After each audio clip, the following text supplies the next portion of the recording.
Darryl yawned, stood from the bed, then sighed into a balled-up fist. Terry kept the walls of their shitty little apartment covered in porno pictures, and that wallpaper alone should have been enough to immediately hammer home his location. I didn't even have that much to drink, thought Darryl, but he knew damn well that wasn't true. Darryl left the bedroom, took a piss in the yellow bowl in the bathroom, and then wandered into Terry's unfortunate living room. The wallpaper here could be described as tame compared to the bedroom, just T&A, no penetration, but it was still unlikely to impress anyone with 10 cents worth of brains. Darryl sat down heavily on the couch, then flicked the TV on with the remote from the coffee table.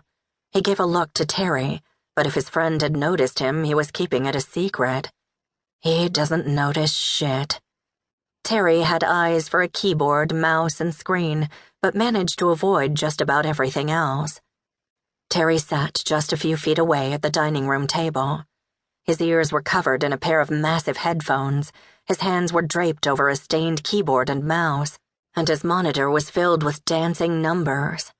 Darryl knew what Terry was listening to, metal on his Walkman, always metal, but he didn't even want to ask about the numbers. Terry liked his porno everywhere and his women stuffed like turkeys, but his computer shit was not to be trifled with. Terry was way too good at that for messing around, and he was usually good for a place to stay if Darryl was too drunk to walk. Darryl contented himself with the TV, as Terry let his fingers tap keys and click buttons, but the sound of the work was just background noise. Darryl managed to sit in the apartment for all of 1 hour before getting a beer from the fridge, drinking it in a few savage pulls that had once really impressed girls behind the Austin drive-in, and then leaving the can on the counter and grabbing another one. Darryl's days of impressing girls with his beer-slamming abilities were long gone. In fact, his time spent attempting to impress girls or anyone else was long gone. Lately, he'd come to consider effort itself overrated when things could be had so easily. After 3 more beers and another hour of TV, Terry finally peeled the headphones off and turned to Darryl. "I knew you were up," he said, and Darryl just nodded in response. "I could hear you the whole time. I was just waiting for you to say something." Darryl nodded again, saluted Terry with his beer, and then finished it in a single gulp. "You looked busy, so I let you be busy," said Darryl. It was only partly true.